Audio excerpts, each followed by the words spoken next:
I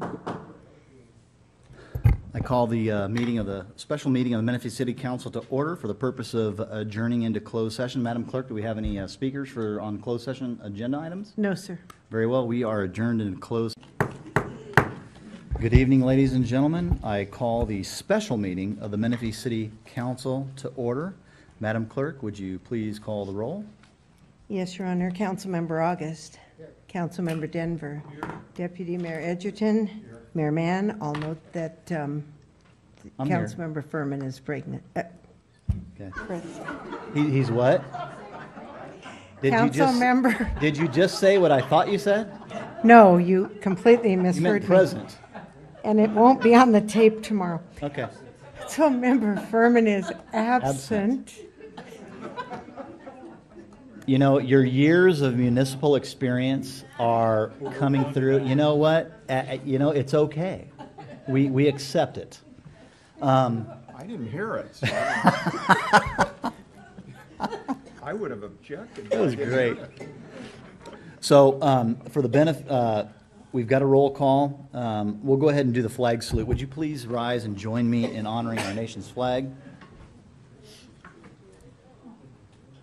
I pledge allegiance to the flag of the United States of America and to the republic for which it stands, one nation, under God, indivisible, with liberty and justice for all. Thank you all very much. And Madam Clerk, do we have any modifications to the agenda this evening? No, sir. Other than I would like to note that it was noticed for Councilmember Furman to be present. However, on the advice of his attending physician, he was told that he will not participate.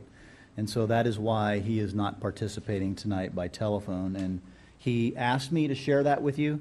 And that's the extent of what I intend to share with you, because it is his responsibility to share the extent of the reasons why he is not here. So with that being said, Madam Clerk, we are on to public comments. Do we have any speakers on items not on the agenda? Yes, Your Honor. Rosemary Elwright.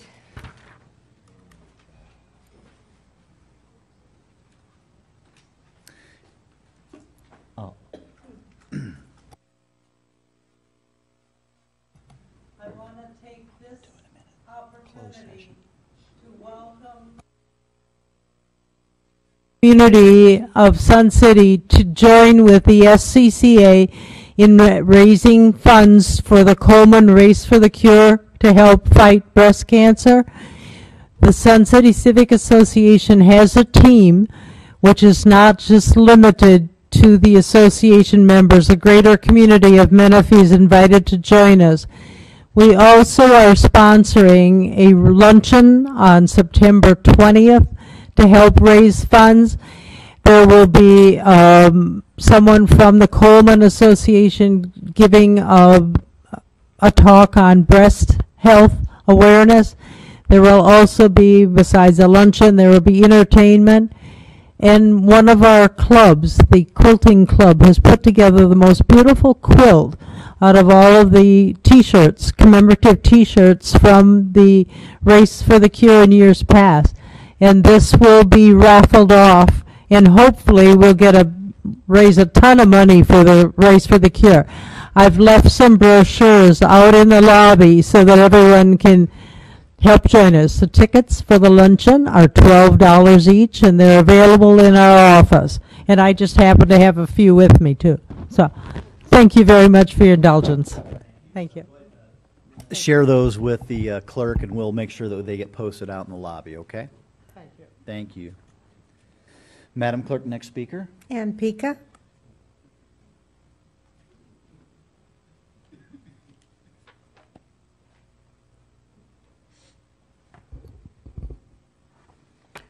Good evening. At the last City Council meeting, Grant Yotis questioned the cost to taxpayers to put Measure K on the ballot. The mayor stated it was not going to cost taxpayers any extra money to put the measure on the ballot. Well, that is not entirely true, Mr. Mayor. The city attorney charged the taxpayers for writing up the ballot measure, and that took over a week to complete. per my conversation with your city clerk. So at $179 an hour, 30-plus hours, that would be approximately $5,928 for that document. One of the many line items for attorney's fees on the warrant register shows that the city paid city legal service fee in the amount of $5,928.74. She also charged the taxpayers for the impartial argument that was another week at $179 an hour times 39 hours, and that would be another $8,944, and that also shows on the warrant register issued on 6/4/14. And again, the city attorney charged for the time spent on the document she created for the council members to sign agreeing to Measure K. That comes out to approximately $14,832 cost to the taxpayers right off the top. Because the city attorney claims client privilege on public documents, none of the city attorney's actual hours or time spent on these documents are open to the public review, which I believe is completely illegal. The mayor's request for $1,600 pay increase per year forever will be a heavy burden on the taxpayers for years to come if this ballot measure is passed. Not only is the mayor asking for the 5% increase per year, but also is demanding $100 a month on top of that. So if you add the attorney fees and the amount of dollar increase the mayor is demanding, it will cost the taxpayers of the city of Menifee millions of dollars if he gets away with overthrowing the vote of the people in 2010. Who clearly stated $8,000 per year was enough for a part-time mayor. After listening to the July 16th CD recording, Mr. Mann, and your derogatory remarks about myself while you were seated on the dais, I'm advising you, until you have the guts to make comments to my face, keep your mouth shut about me, behind my back, or when I am not present. I don't work for the city. I'm not an elected or an appointed official. I am a private citizen and should not be part of the discussion on any subject up for a vote on the dais. You are very unprofessional, and unacceptable actions are clear reasons why you are not suited for the job of the mayor. Thank you, Ms. Pica. I'm going to correct a statement. The reason why, I'm sure I am, and so you're going to sit there and be quiet because your time's over and it's now my time. You don't work for the city as an appointed official anymore because you were removed because of your performance. Moreover, okay, stop. Moreover, at the last council meeting, I abstained from the issue of this dialogue, and I had said nothing about compensation. I did not engage in the dialogue whatsoever, so you're wrong there again. And yes, you are. You're wrong on several things. And so the issue tonight is we are correcting your failed ballot measure and the language. You know what? Stop. Stop. You know what? Bailiff? Just listen to me. I'll be professional if you be professional, okay? You put forth a great measure for the citizens of this city to decide upon, and it's actually worked very, very well. It's worked very well from a mayor at large. It's worked very well from districts. The issue of the mayor's compensation, whether it's mine, it's not mine personally. It's the office of the mayor going forward. The language that was written, as I understand that it was written, was flawed from the standpoint that it doesn't allow an increase. There you go again. Okay, there we go. Okay, so thank you very much. I appreciate your comment. Next speaker, please. Kathleen Evans. Typical. At the LAFCO hearings, when the Christensen property, now Canyon Hills, was annexed to Lake Elsinore, discussions include the eventual need to improve Holland Road. The last phases are being built, but in the final design review at Lake Elsinore, no mention was made of improving this major entrance exit to the project. My question is, have there been any discussions with Lake Elsinore about further improvements to Holland Road from the Lake Elsinore city line to Murrieta Road? I know there's some paving and some stop signs have been added, but these are inadequate for the volume of the traffic, especially because Lake Elsinore allowed them to increase the density on the east side of the property. So now there's going to be even more traffic. So everybody that lives over on that side or has to go to the elementary school from Menifee District that's located there faces horrendous traffic problems. So are there any discussions to try to improve that the way it was supposed to be improved when LAFCO approved the annexation? Michael Mudd.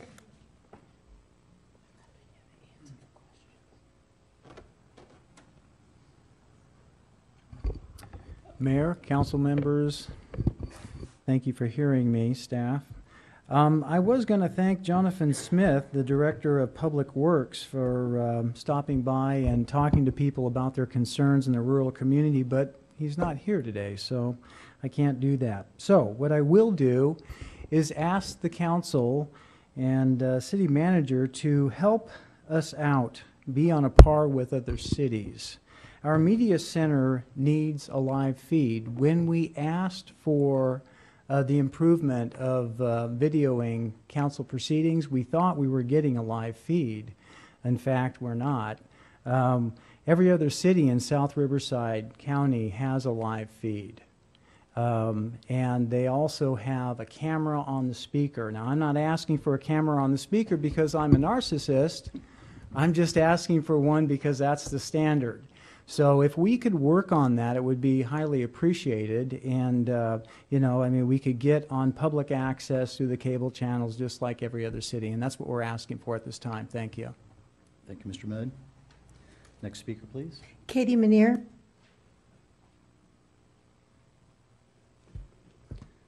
Generally, I come here with a topic.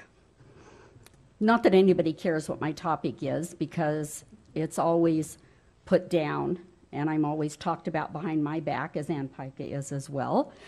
But tonight I'm going to say, I don't think this mayor deserves what he earns right now, let alone to get a raise. I think you have the morals of a snail, and I think we need to get a new mayor in this position. I'm tired of everything I say being discredited. I said that last time, and you had some rude remarks to make back, and that goes for you, Wally, too. You have lied to the public. You have lied over and over about your sanitation job and all this big stuff that you did and you stopped and you prevented and whatever crap you tell people, and it's not true. And I think we need some new blood and some new people up here. That's what we need. We need a change, and I hope everybody in this office in this room realizes we need a change. Until that happens, the same stuff is going to go on. We're going to have backdoor deals. We're going to have an attorney that's paid exorbitant fees to send letters to people when they make a request to Kathy for something. I have made a request over and over and over, and I have simply asked how many employees are employed here and how many of them live in the city. I have not asked for names. I have not asked for addresses. I get a letter back telling me that is personnel issues and a confidential information. It should not be. I should be able to call any city around and ask them, how many employees do you have and how many of them live in your city? And we can't even get that information here and get an honest answer about anything. Mr. Edgerton? I just want to make sure we correct the record. I have never said anything untruthful about the sanitation district, which I served on. It's been, 25 years ago. That's all public record. Our city attorney worked with it. Our city manager worked with it. Their director worked with it. I was one member of many. We didn't send any sludge down here. And I certainly wouldn't have had the ability to do that anyway. I've told you that before, Katie. The public record's there for you to read, and you're not going to be able to change those facts. If you want to dislike me, that's fine. You can do that. But you can't change the facts. I have done nothing but tell the truth. People here have changed maps and changed everything, so we can change the facts. Thank you very much, Ms. Manier. Just a question from a legal standpoint. I know in the wake of the Bell scandal, there was some legislation passed that requires cities to release certain information. It seems to me that what Ms. Manier has requested in the past in terms of the total number of employees, it doesn't seem unreasonable to be responsive to just say how many people of the total number of employees that are employed by the city hall live in Menifee. It doesn't seem like we can't answer that question. We're not giving away names, we're not giving away residences, we're not giving away those types of personal details. The fact that they live in Menifee, it doesn't seem like it's an unreasonable request. Excuse me, That's correct. I think the issue was that it was a public records request, and we don't have a public record that shows that. We have not collected that data as such in that capacity. Now, I suppose at the direction of the council, certainly staff could put together the numbers. It's a small group to look at. But I don't know if it needs to be a direction of the council other than maybe the city manager saying, you know, this is within the spirit of the law. Let's just go ahead and, you know, capture that information. It doesn't seem like it's a nefarious request at all. No, and quite frankly, much more than that can be given out and still not be in violation. Mr. Denver? We need to think about this before we start. Once you start collecting that data, then the assumption is, in my opinion, is that we will then be requested to hire more people that live in the city of Menifee to be our employees, and any number of other kinds of concerns as we collect data. I don't mind doing it, but I don't want to do it until we have the discussion of, are we going to only hire people who live in Menifee and all the rest. You know where this goes, and I think we need to be careful before we start something that ends us in a whole bunch of discussions we may or may not want to get into. Okay, very good. The point well taken, but Well, again, and with all due respect, if it is public information, then it has to be released regardless of the consequences in terms of what people may later ask.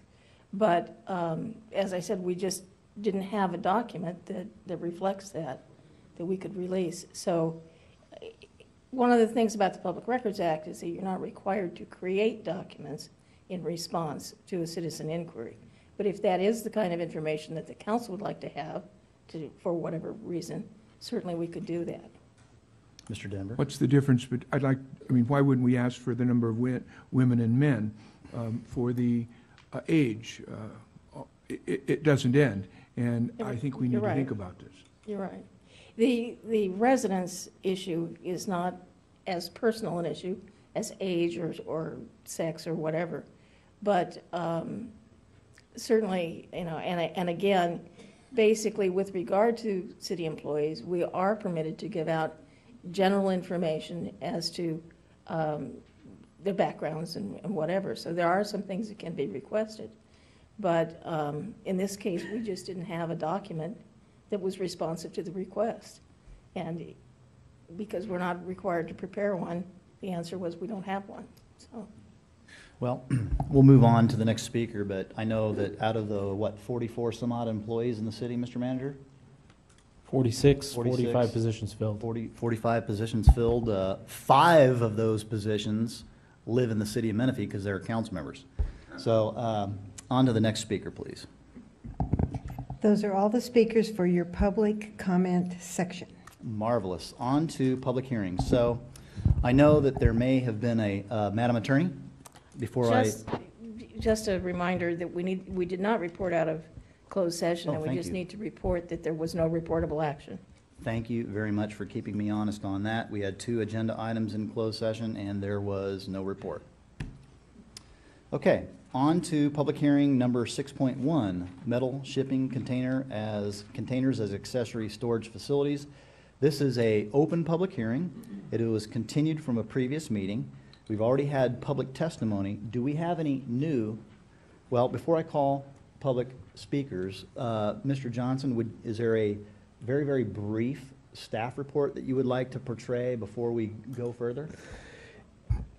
Yes, Mr. Mayor, members of council. Charles Leclerc has that brief staff report for you. He'll have an update between a few different versions of the ordinance that brought us to tonight. Let me throw you a little bit of curveball, Mr. Leclerc, because I recall the direction from this council at the previous council meeting about this was to take the Planning Commission's ordinance and modify it.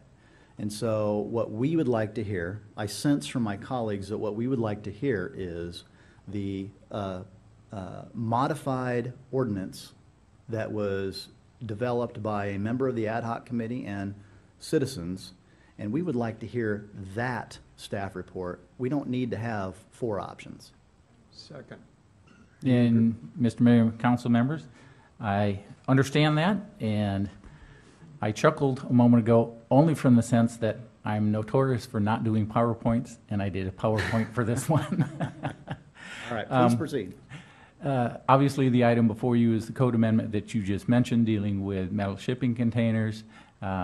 It deals with repealing a portion of the existing County Ordinance 348 that deals with metal shipping containers. You will be creating a new chapter of the development code to deal with such facilities. The fundamental difference is this, that's the current code, and the proposed code would establish containers within residentially designated properties, that the material would apply only to containers formerly used as transportation. Excuse me, just point of order, Charles. Are you discussing, because I'm not sure, is this what Councilman August and Ms. Roxanne discussed? Within your staff report are two alternatives. One, the recommendation of the Planning Commission. The other, the material that was created by the ad hoc member and Ms. Thompson as a representative of the rural community. Thank you. And that's reflected in the staff report as attachment number 4. Correct. Okay, thank you. And I can, if you would so desire, go through the details of what's involved in that ordinance. But fundamentally, it significantly changed what the Planning Commission had looked at and recommended. It changed what you had been presented previously. It allows for the retention of containers in place for those containers that were already on residential properties 30 days prior to the effective date of the ordinance. It requires that property owners inform, quote, notify the city of containers, the property, the assessor's number, the property owner, a small diagram illustrating where and the number of those containers. The property owner can move those containers in the future subject to a variety of standards and notification from the city. No new containers would be allowed after the effective date of the ordinance, and that upon the sale or transfer of ownership of property, the existing containers would have to be removed. Other than the environmental review of the item, that in a nutshell is what's going on at this point in time. It allows existing containers to remain, allows them to remain in place. It allows, it requires that if they're in certain circumstances that they be repaired and screened, and that they can be moved upon notification to the city and meeting certain criteria. Short of that, I'll try to answer questions. Mr. Denver? What is the cost of this notification to the city, to the homeowner? There is no cost. What is the cost to the city for this activity? What do you guess there would be in terms of time and on both sides out in the, on the property and back at the city hall? It's assumed that there would be a minor form that would be created, probably no more than an hour's worth of work. That form would be available to anybody in the community. They would fill out that form, submit it to the city. We would receive it, put it in an appropriate file, and then not use it again unless there was some kind of a challenge. So very minimal cost to the city. If this was not this ordinance, might an hour's worth of work in the city be charged $100 or $50? I missed part of the question. If there was if the employees of the citizens, employees of Menifee were to do up to an hour's work on an ordinance, and any other ordinance other than this, what might they be charged? Would the citizens be charged? They would pay the standard rate for a city employee. It would have ultimately come through my position, and you were probably talking about $150 an hour or so. So what we're saying is this will be the first ordinance where we're not charging that fee. The city has created a number of ordinances where it's been at the direction of the council to create such an ordinance. For example, the development code that I'm working on as my primary function is all being covered by direction of the city, and therefore all of my costs are being borne by the city. That's not my question, but that's fine. It might cost up to $50 to $100 for the city's time, but we're not charging the citizens. Correct. if a person were to have a shipping container on their property and neglect to report it to the city for free for 11 months, and someone were to turn them in and says, you just put that ordinance is, how would you just put that container in, how would you handle that? If an individual had failed to supply the city with the notification and someone complained about the existence of a container, we would, same as we would through any code enforcement activity, we would contact the property owner, inform them of what the code requires, i.e. the notification to the city, and give them the opportunity to submit that notification. If there was some reason why the city felt that the information on that was not correct, we would question them on that and then ask for proof as to justify the information on that notification. I see. I also believe, excuse me, Mr. Denver, but I do believe that what Mr. Roxana Machado and I worked out at that point, if you're not satisfied with the answer, you felt people did deliberately avoid it or whatever the case may be, at his discretion at that particular time, he can ask the people to have them, ordain them to be removed from the property. Mm-hmm. At his discretion. At my discretion, Yeah. per that code. That discretion, however, is appealable, and within this ordinance, there is a provision to allow for the Planning Commission to consider the issue, and we have specified within the ordinance a fee, $250, which is considerably lower than other fees for appeals for other activities of the city. If a person on 1 acre property had 5 containers right now without permission, would they be allowed to have 5 containers on 1 acre until they sell the property? That's what this code allows, yes. If the container that was existing on the property now was up against a property line and it was exposed to the street and it was painted purple, would it be allowed to stay there now? It would be allowed to stay in that location, but it would have to be screened and painted. Which color? Compatible with the home on site.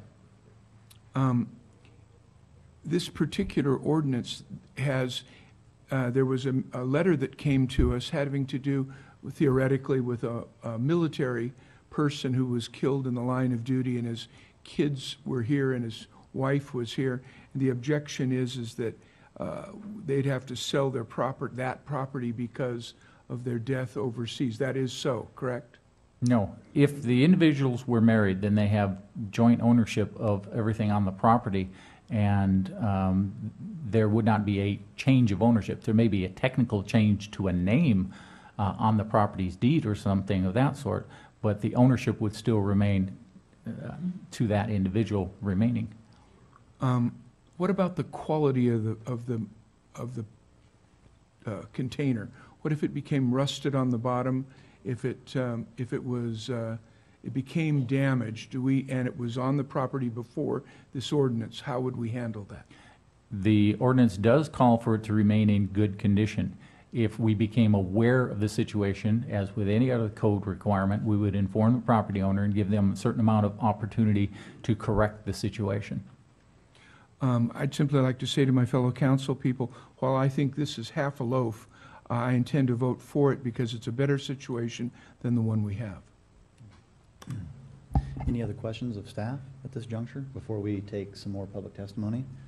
I just want to, I agree with several of the points that Mr. Denver made, except for the cost, because the cost argument is not something that is germane to me in my analysis, because at the last council meeting, the city just absorbed through council action a general plan amendment for one property owner at a cost of what?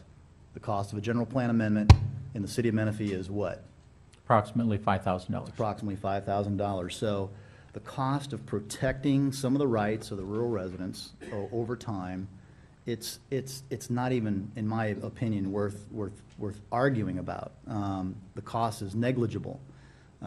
We took action for one property owner to save them from the filing fee of a general plan amendment, but we can't do it for the the rural property owners who want to maintain these containers, and we've got a compromise here. So that's the only comment that I really didn't agree with. So armed with that information, well, let's take the next speaker, please. Kathleen Evans. And Ms. Evans, did you testify before when this I was? have not. Okay, thank you. I had a couple of comments. I wonder why you're restricting additional new containers. There's another thing in here that says that you can't have any utilities to the container. For safety's sake, I think that when you're going inside, you might need lights, and sometimes if you have something in your hand, it's hard to hold a flashlight. So I don't agree with the fact that you can't at least have some kind of lighting there for safety's sake.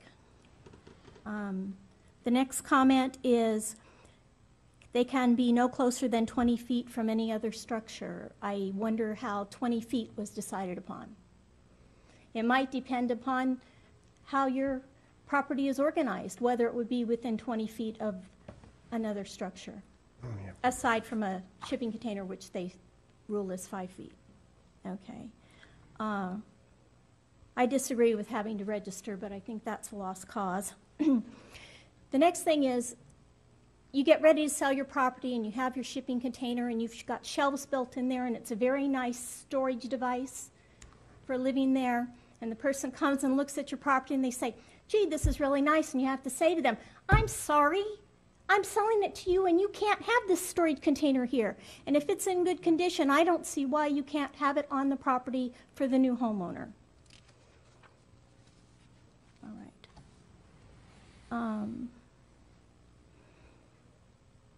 As a side note, just for your consideration, you know that these containers are being used all over the world in innovative ways, and they're trying to be very restrictive about how you can use them here.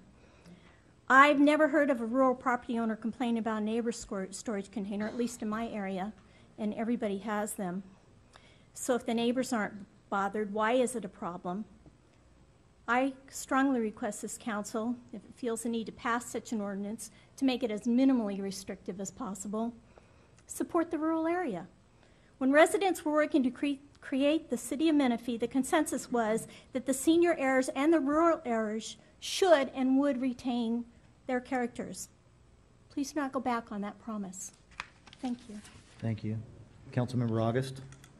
Did you want to address any of those points, Mr. Leclerc? I can think of one right now. The 20-foot separation from the home only applies if a container is moved. Containers are allowed to remain in place. There is no registration required, and that was one of the things that we were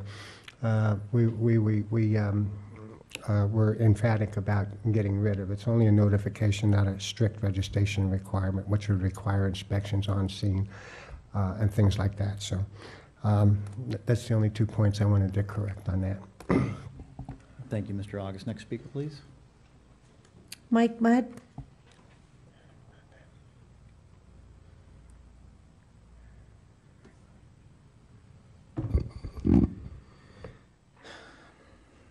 I would like to thank staff and the council for their work on the matter of a suitable ordinance for the rural community storage containers.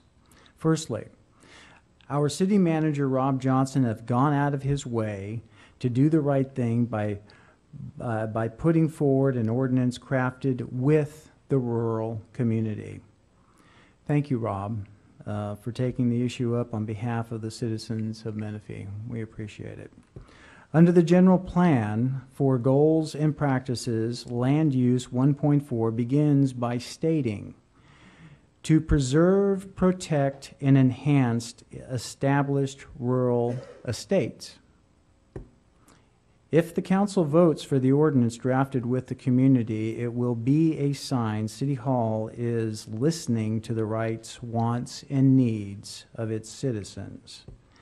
To some on this council, this has been a difficult decision to make, as the pressure from one side or the other has weighed upon you. We have noticed and appreciate your diligence in conducting the people's work. Thank you. Thank you, Mr. Mudd. Next speaker, please. Martin Wilson. Mr. Wilson? Martin Wilson? Next speaker, please. Thomas Ray.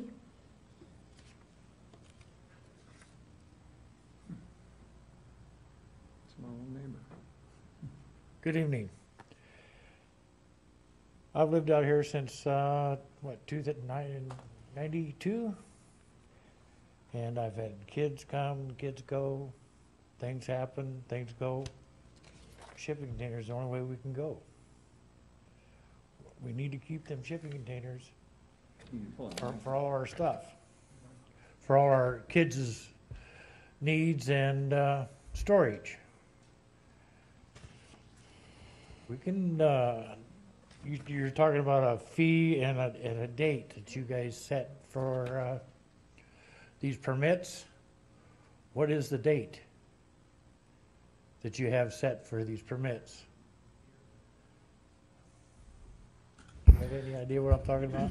Excuse me, there's not a fee. There's just a registration to show Okay, how how many about are in the property. Well, The And it's not registration, it's notification. Notification. You have 1 year from the effective date of the code to fill out what will be a one-page form and submit a drawing of your property, Okay. identifying the location of your in-place containers, the location and number of in-place containers. And that's when?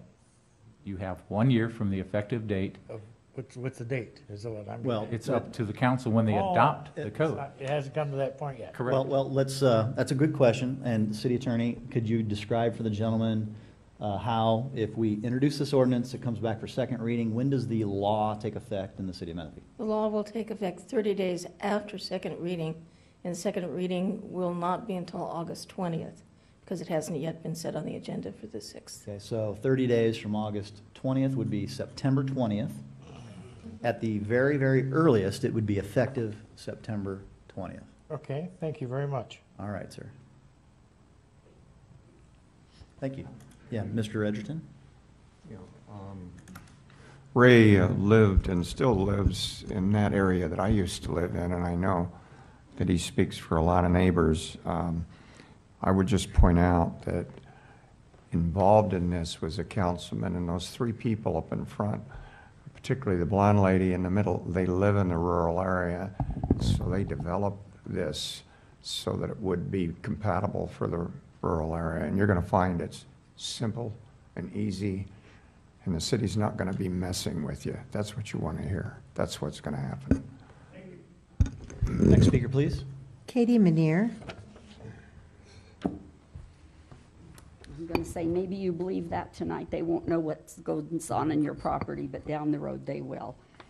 Seems like to me, just seems like to me in the city, if we have an ad hoc committee that's going to approve something that affects a large group of people. I don't live in the rural area. I don't have a storage container.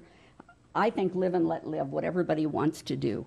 I think on that committee, there should be people that live in the rural area, that have containers, that own property, that have a say in it. And you have three people on there. Mr. August doesn't live in the rural area, doesn't have a storage container, I'm sure.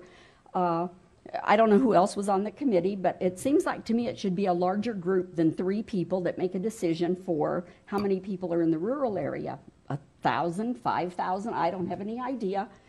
But I'm thinking next, storage containers now. Next they're going to come and want to look at the storage shed that has bicycles in it or that has the lawnmower in it. They're going to want us to register those. They're going to want to be in our business and know everything we do with our property. And I think we need to put a stop somewhere to what the city knows about what we do on our property and how we handle it. It's one thing to say, yes, the storage containers should look good. They shouldn't be graffitied and they shouldn't be rotten and fallen away. But I think you guys want too much control of everything that everybody does.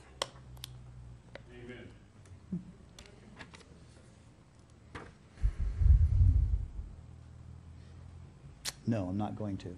Next speaker. Roxanne Thompson.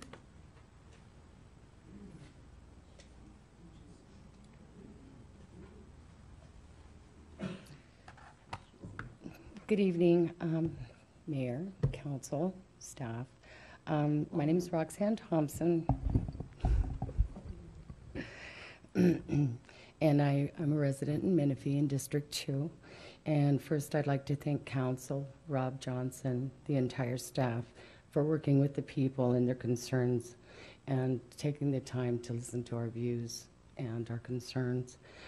Greg August, I want to thank you in particular for the many long hours that you've spent and dedicated to working with us with this ordinance. And you did so with an open mind, and we truly do appreciate it. These ordinances have a direct impact on lives and people's lifestyles. And many of us believe being in part of that process is a really important and valued thing that we need. We need to be a part so that you have a full understanding of our concerns. And you've demonstrated that in the last month or so, Greg. I, again, appreciate you. We know that we can't make all the people happy all the time, but we sure are trying. And again, I hope tonight we have a resolution, and we pray that it'll be in the best interest of the citizens of Menifee. And again, thank you all. I appreciate it. Thank you, Ms. Thompson. Excuse me, Roxanne, can you come back to the mic? I just want to be sure. First of all, I want to thank you for representing the rural area.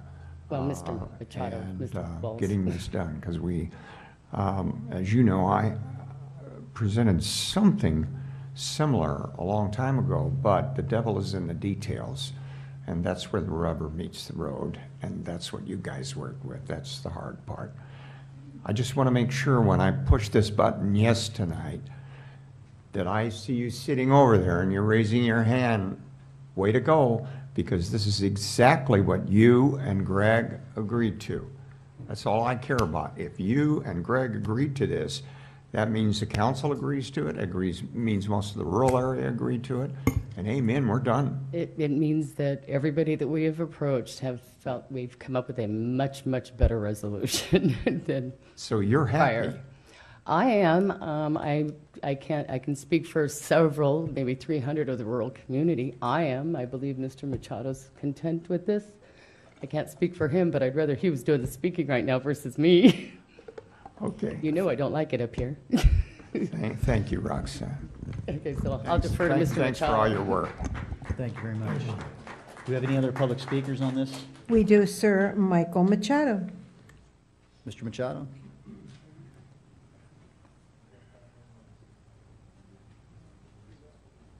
Good evening, and with that, my sentiments exactly. Thanks to Mr. August and Wally and Mayor's office, and of course the city manager.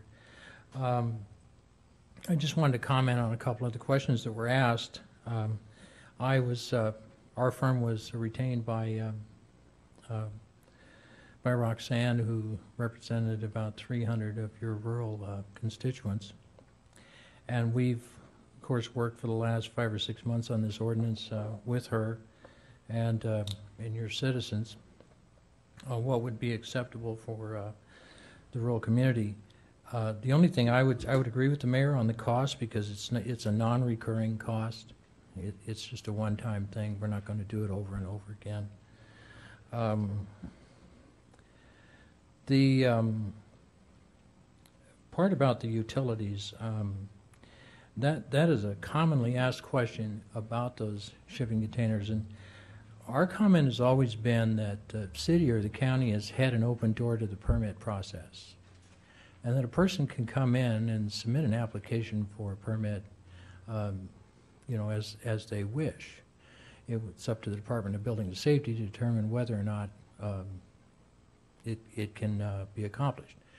Certainly, we have the same thing with well houses in rural America. We can put in a pump and we can put in electricity for the pump, but we can't put a light in it. That's a common problem. We've been trying to get the Riverside County to change that for a long time, but we're up against the 2013 CBC, and it's hard for the people in Sacramento to really understand exactly where we're coming from with a lot of those things. The 20-foot setback is really it's a fire issue. It's part of the California Fire Code that we can't have structures closer to any other structures than 20 feet. It's not necessarily a standard developed in the city of Menifee, but we simply are making the suggestion to the citizens for, in the interest of public safety, that they should try and maintain a 20-foot clearance from that. They certainly can come down to the city and draw their little plot plan, and if it is an issue of public safety, at least it gives them a vehicle with which to ask permission to move it to a different location for that. As to the transfer of property, Mr. Leclerc, which thank you very much, Mr. Leclerc, you were a great help with this as well. We feel that he is correct, that as long as it's within the family and the family owns the property, that it is personal property that belongs to the family, and therefore it could be sustained.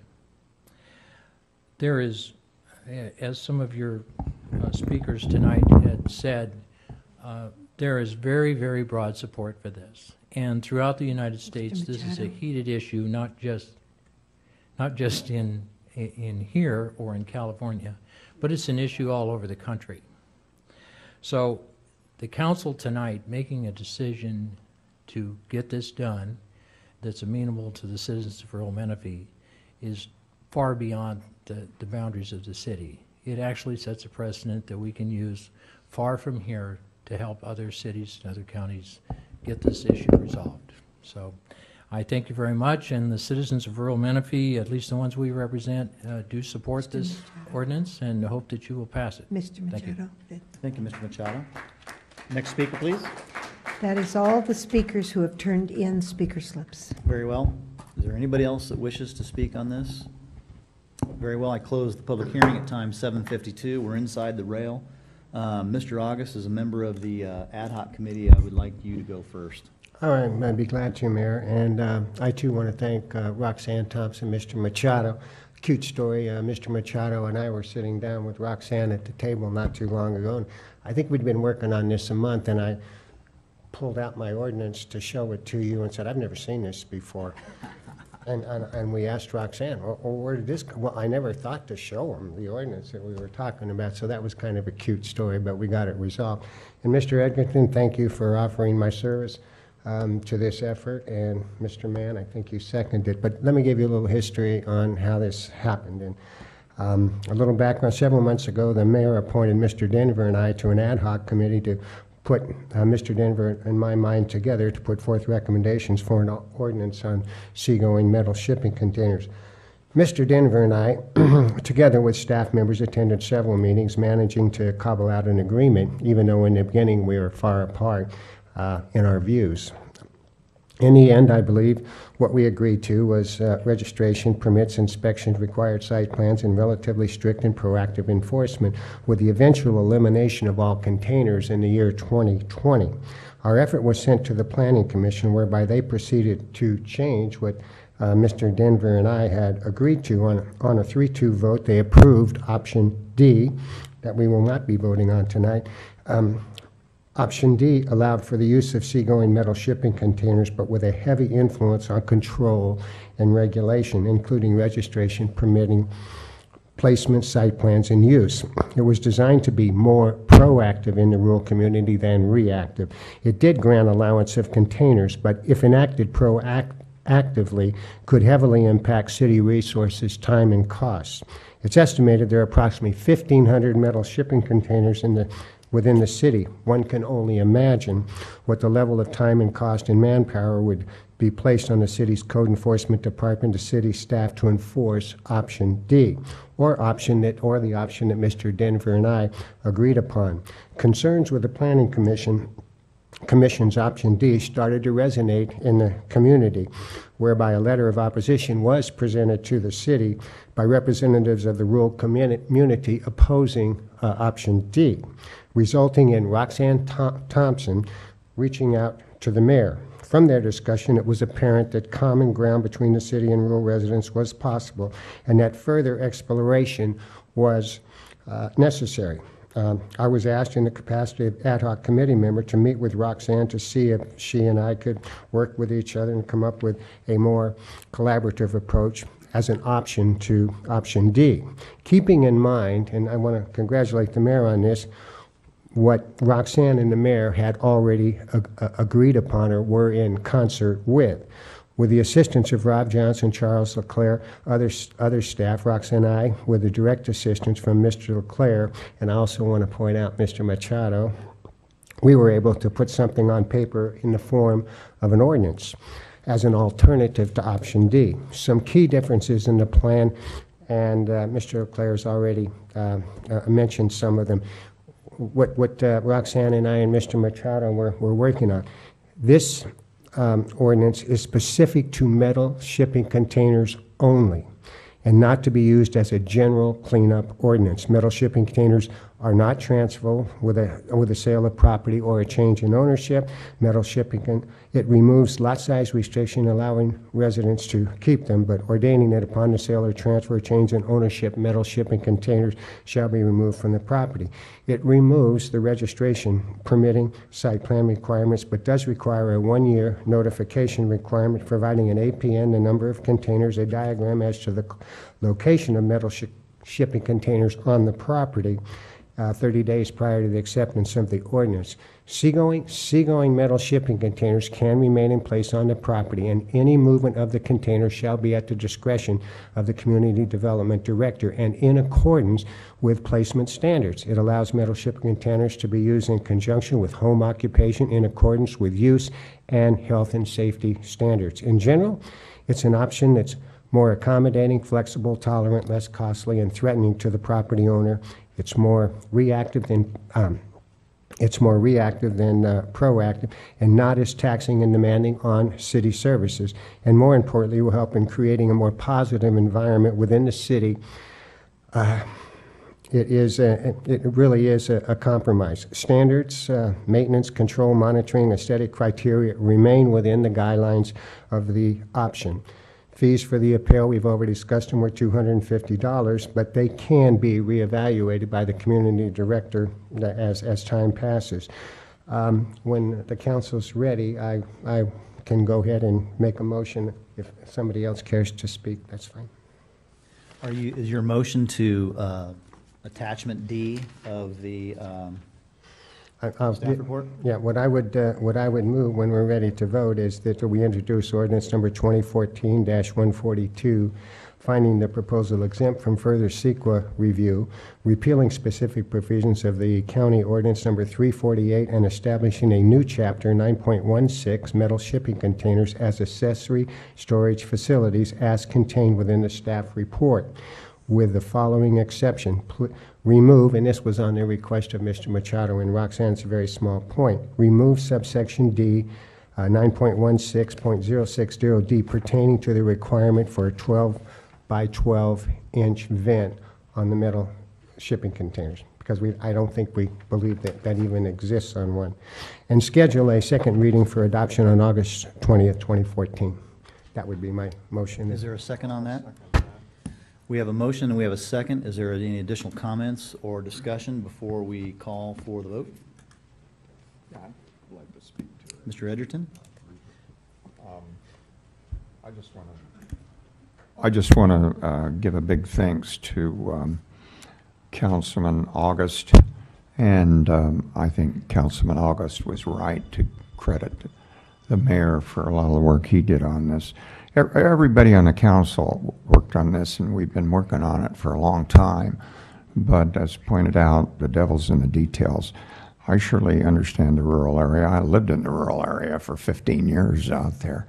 And so with Greg, we needed somebody to get down and dig into the details, and he did that. And Greg, you did a yeoman's job. Councilman August, you did a great job, and we really thank you. And Roxanne Thompson, bless your heart, you represented that rural area and you kept fighting for them. Thank you, thank you, thank you. You made it easy for us to represent them. And Mr. Machado, I don't know, maybe this would have been a lot easier if we'd have just hired you as a consultant a long time ago to go out and represent the rural area. Thank you for your involvement. And it's going to give me great pleasure supporting this. Are there any other comments at this juncture? I too would like to echo some of the same thoughts. This has been one of those issues that has, I won't say plagued us, but it's one of those issues that we inherited from the county. And there are a couple more that are hanging out there, and we're working together on those types of issues. Business licensing, land uses for existing businesses and those sorts of things. But this is a great step in the direction to show the community that we're about listening, we're about compromising, and we're about working together and putting forth policy on something that makes sense. And you know, when we give out the props and we give out the kudos, you know, you really have to go all the way back to then Mayor Edgerton when he appointed Councilmember Kinsey and Councilmember Furman to an ad hoc committee to review a set amount of ordinances, of which this one was one of them. And then, you know, it went here, it went there. It ultimately didn't advance in any meaningful way. And then the council changed a little bit, and then we appointed Mr. Denver and Mr. August to sink their teeth into this issue, and they did. And the Planning Commission did a great job. We talk about staff's effort in this whole thing. You know, two different ad hoc committees from different councils, 3 city managers, 8 different council members altogether, 2 community development directors sitting there waiting for a policy, and a code enforcement guy saying, give us something that we can, you know, manage. And I think we're there. I think it's a common sense thing.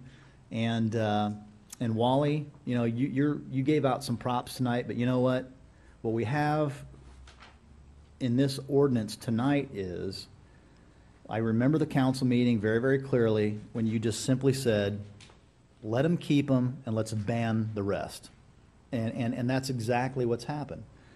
People who have them, you can keep them. You can't have any more. When you sell the property, they go.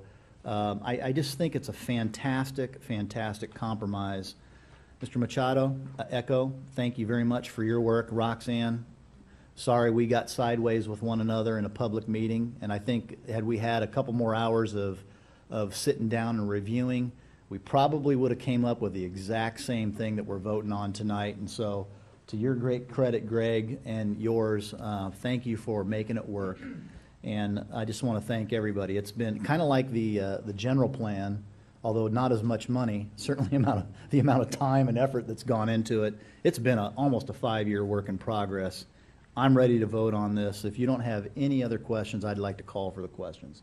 We have a motion and we have a second. City Attorney, you have a comment. Just a note, there is a minor discrepancy in the agenda description of the ordinance in that it is Chapter 916, not Chapter 915. Noted. And so with that minor edit, and as with modified by Mr. August's motion to strike that one subparagraph D out, that is the motion and that is seconded. Call for the question, please. Councilmember August. Aye. Councilmember Denver. Aye. Deputy Mayor Edgerton. Aye. And Mayor Mann. Aye. Thank you. Done. Congratulations, everybody. Thank you, Michael, for your effort and your common sense. On to agenda item 6.2, establishment of standards and criteria applicable to development of designated slopes, hillsides, and ridgelines within specified areas of the city of Menifee. This, too, is a open hearing. It is continued to today. We've taken public testimony. We've had previous staff reports on this, but I know, Mr. Johnson, there's probably an update on this, and so we'll take that at this time. Thank you. Mr. Leclerc has an update for you on this. Thank you, Mayor and Council. I'm assuming you again want a brief staff presentation.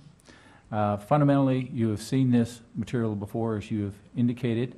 This would create 2 new chapters dealing with slope, hillside, and ridgeline development, and the creation of a chapter dealing with hillside development density transfers.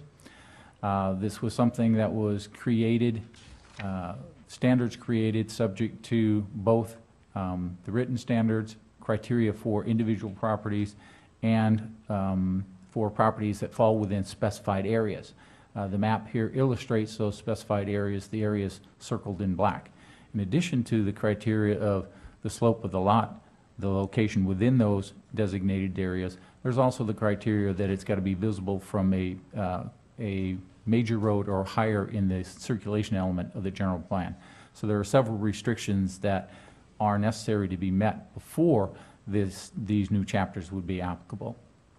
Within what you've been dealing with is that currently we have a general plan that, in the past, we had a general plan that dealt with goals and policies that dealt with hillside and ridgeline development.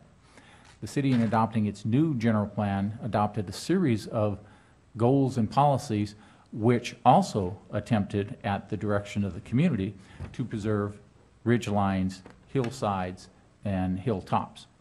And in the report here, we give you a variety of those goals and policies dealing with the maintenance of and incorporation of the city's natural amenities, including hillsides, into projects, the minimization of grading and modifications to natural topography, the designation and incorporation of natural features such as hillsides into developments, identifying and preserving the view corridors and outstanding scenic vistas, that we create development standards that take into consideration the design of houses that fit into the natural contours of the slope, and so forth. So what you have in front of you is a series of development standards that implement those goals and policies. Per direction from the council at past meetings, you asked staff to look at the ordinance and consider issues that may be that should have to be dealt with in this development code chapter. That being, how do we treat existing approved track maps? There's a provision, as noted on page 2 of your staff report, language that had been previously suggested by the city attorney in response to a request from the city council for language that would exempt existing approved tentative track maps. That language is not within the proposed ordinance, but could be added in the proposed ordinance under the section 9.16.010 purpose and applicability. In addition to that, the council had asked for an examination of unique properties that aren't just slopes or aren't just hilltops, but that would fall into the criteria of this ordinance, but that because of their physical circumstance, they are physically unique and would be difficult to build upon and still preserve that uniqueness of the property. Staff attempted to put together language that would accomplish that. In lieu of making an individual apply for a variance, pay the fee that's associated with that, go through the efforts that's involved in that, there is provisions within the development code, an entire section that would be the section dealing with, excuse me, I got to get to my correct spot. That would be section 9.12.030, adjustments, that list criteria that would have to be met in order to allow a unique piece of property to nudge those standards enough to still allow for the development on that property. However, if an individual owned a piece of property that was unique and they chose not to build upon it because that property would be such that no matter what they did with it, or even if they could build in a fashion that wouldn't stick above the ridge line or wouldn't create some kind of a problem, there's a second chapter that's being proposed tonight that would allow the transfer of the density rights, the development rights of that property to another property. That way it gives the individual the opportunity to preserve the beauty of that property, what I believe is the intent behind the goals and policies of the general plan, and yet still retain value, the developmental value of that property. I had in this presentation a series, I was going through the slides to show you information that's within the proposed ordinance that gives both written and illustrations of what we're trying to achieve with this ordinance, dealing with, for example, the item that's on your screen now. To the left is development that is more consistent with the topography. On the right is a don't do it this way, where they've gone up and chopped off the top of the hill and plopped a house on it. We give you examples of how the ridgeline should be, the view of the ridgeline should be protected by the configuration of the house. We illustrate how roadways should be designed so that you minimize the visual impact of that roadway from a distance. We give you examples of how you can conserve the hillside by clustering your driveways, by making it a gang driveway, as it's called in this illustration. We give you examples of how you should terrace your home, the construction on a hillside, so that you flow with the hill, not against the hill. Give you another example of roof lines so that it minimizes the visual impact of that structure as seen from below if it's a downhill lot and so forth. And again, another example of that. And there are several examples. We give you an example of a way to treat fencing around the property so that it makes it a more open situation instead of being large block walls and clearly visible scars onto the hillside. Again, grading techniques to be consistent with the contours of the land as opposed to simply drawing a straight line and cutting the hill. Similar situation with this. Again, as I mentioned, there's a second chapter that deals with allowing the transfer of development potential and rights between adjoining hillside properties, again, to preserve those developmental rights. Under the CEQA review, we had an email, the Plan Commission received an email that basically challenged the proposed exemption. City Attorney has carefully looked at that particular issue, and a written opinion has come back from them identifying that because of our general plan and because of the environmental impact report that was adopted with that general plan, and because this is setting standards that are consistent with and implement that general plan, that these two chapters can be considered exempt from further CEQA review. We do identify that you have received comment letters from the two individuals that are identified there. To answer their direct question, yes, their property would indeed be subject to these standards. We also received additional correspondence today that's in your red folder. I give you an example. This is the property that the two gentlemen, the two different letters that were received, illustrates. This took a few minutes to take a USGS topo map, overlay it on a commonly found aerial, get the scales right, and then lay one over the other to illustrate that this, in essence, is a slope analysis of this property. The property that's in yellow on this is the property in question, and from the information that's clearly gotten in a few minutes, it could be illustrated that that property is subject to it. As a matter of fact, the surrounding properties, because of the topo that's shown there, are also subject to that. So the burden, as it's been called, of the slope analysis is actually not as much of a burden as would be, as it could be. The question had been asked in a previous council meeting, well, how much of a burden would that be to city staff to do it throughout the city? Even though this took probably less than a half an hour to do with all the research that had to be done to do it, if you're doing it to hundreds and hundreds of properties, it would eat up considerable amount of staff time.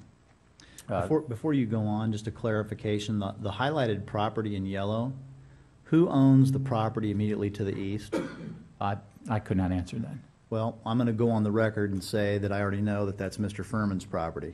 Councilmember Furman owns that 10-acre parcel that's immediately to the east of that highlighted area. It's his APN, he owns it, it's his 10 acres, and I just want to make sure that that's on the record. Thank you. That's not important. The commission made its recommendation, voted for it. Excuse me, it's actually very important. He was talking about he was talking about the slide that he skipped. Oh, sorry. Not your comment. I'm sorry, I misunderstood. I apologize. I thought you said my comment about the fact that Mr. Furman owned the property immediately adjacent to the Krieg property wasn't important. Oh. And it's exceptionally germane to the discussion. I understand my error. What I meant was this slide and that slide are virtually the same, and so that one is unimportant. Okay, got it. Thank you for that clarification. Okay. I apologize for misunderstanding you. Okay. Sorry. Yeah. All right. The Planning Commission on April 8th adopted a resolution forwarding a recommendation that you find the amendment exempt and that you adopt ordinance, should be 2014-148, that you have the option to include the provision that exempts out the tentative tract maps that have already been approved by the Planning Commission, by the city and or the county, that you retain, that you keep in the adjustment provisions that I outlined a moment ago within the development code. And there's one small part of those adjustments that council may want to comment on. In there, the adjustments are only applicable to properties of 5 acres or more. The council can change that number to something smaller, something larger if you want. 5 acres just happens to be a common size of property that has been discussed in a variety of issues in the community, and so staff simply plucked that number and put it in there. But it is completely discretionary up to the council as to whether you want to go a smaller property or larger property. If you choose some other number, or even if we keep this number, if an individual say the number stays in at 5 acres, and an individual comes in with 4 acres, the only difference between that person seeking allowances that are inconsistent with the code versus somebody that has 5 acres or more, the person with 5 acres or more goes through the adjustment process. The person with 4 acres or smaller would go through a variance process. And so they still have the opportunity to have someone other than staff look at that and make that ultimate decision. With those suggestions, it is recommended that the City Council find this project exempt, decide whichever additions you would like in the code, and that you bring this back for second reading and adoption at your August 20th meeting. Mr. Denver. You said that there was a difference. You chose 5 acres. Somebody had 4 acres. It was the variance process. What would be the difference in cost of those two processes? Variance is probably several $1,000s. The adjustment is we haven't set a fee for that yet. More or less, maybe. I would assume it to be less, because it is a much more, it's an easier process to analyze and make a decision on than a variance, because there are 2 pages of things that you have to meet. So if you meet those, if we go down that little checklist and you've met this, met that, met that, then it's an easier process for the commission, planning commission reviews those to say, yep, you meet those criteria, you've got it, or nope, you don't. So it's far less staff time involved. It's an easier process, so the fee would be proportionally less. Why wouldn't we just ignore the size of the lot altogether and let a person anywhere from, wouldn't be 1 acre on those things, I wouldn't guess, or very many, but why would we even have an acreage in there? And it was only put in there because of the discussions about there being a threshold for size. Why would we, what's the argument for a size? The larger the property, the more flexibility that property owner has, even with difficulties, to find a spot on it where it would work, even if you have to tweak the standards a bit. As you get smaller and smaller on the property, it gets more and more difficult to justify tweaking that, because the tweaks become bigger and bigger and bigger, and there's more and more and more impacts, visual aesthetic impacts. But it is completely arbitrary. You can simply strike that part if the council wants to strike that provision.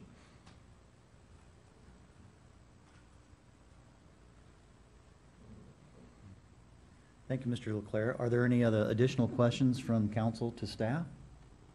Then at this point, we're still in the public hearing, so we'll call on public commenters. William Green. Guess I get to be first.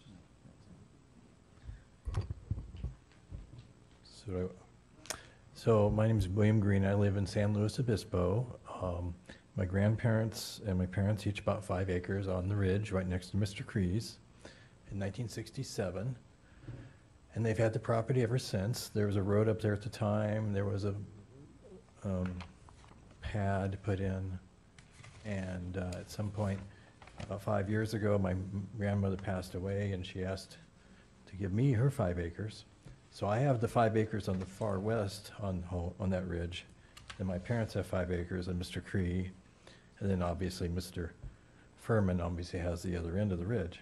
And so we've had this property a long time, and it just seems like this puts our investment over 50 years at risk.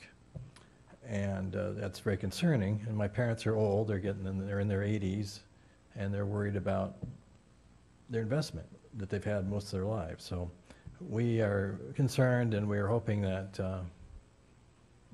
this isn't going to be a financial hardship for us if we decide to sell our properties. So I guess that's it, and I thank you for your time. Thank you, Mr. Green. Next speaker, please. Nathan Miller.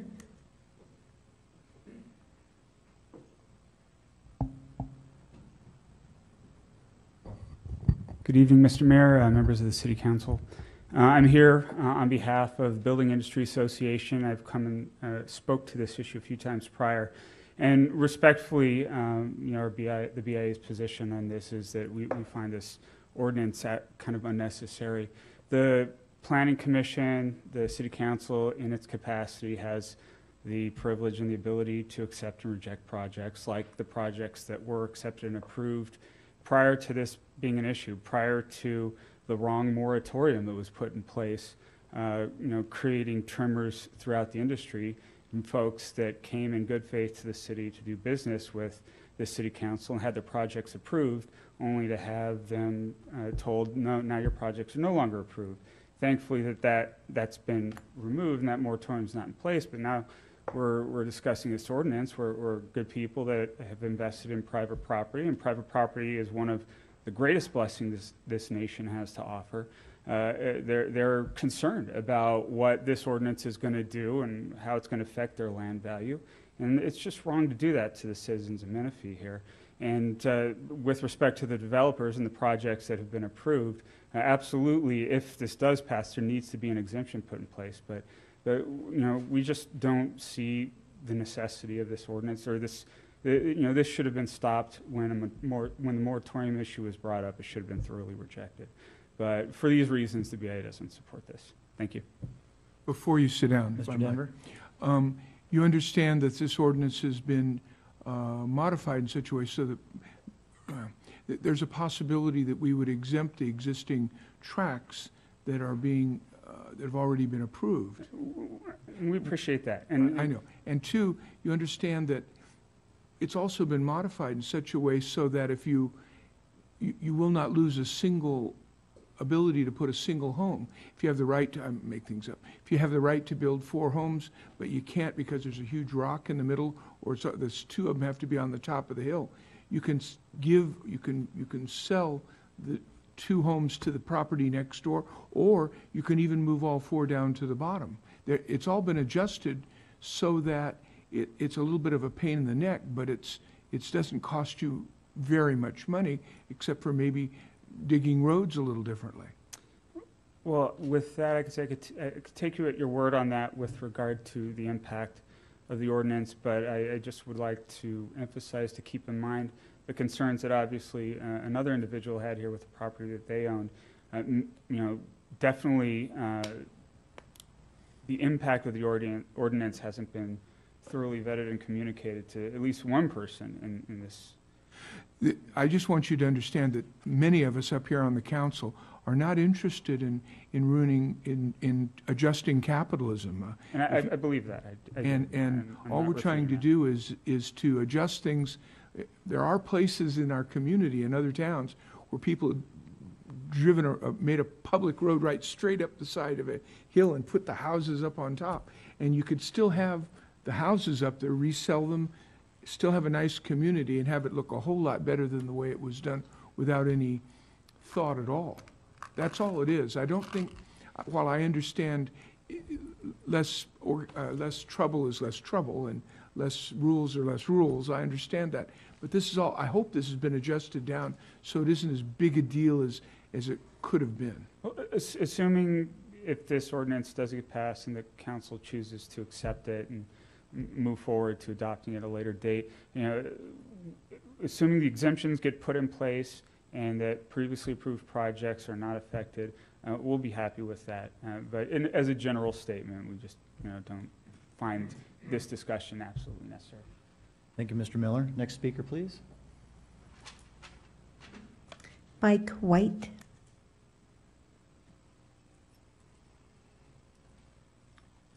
Good evening, Mike White with CV Communities. We own property within 2 of the areas that were designated for hillside overlay.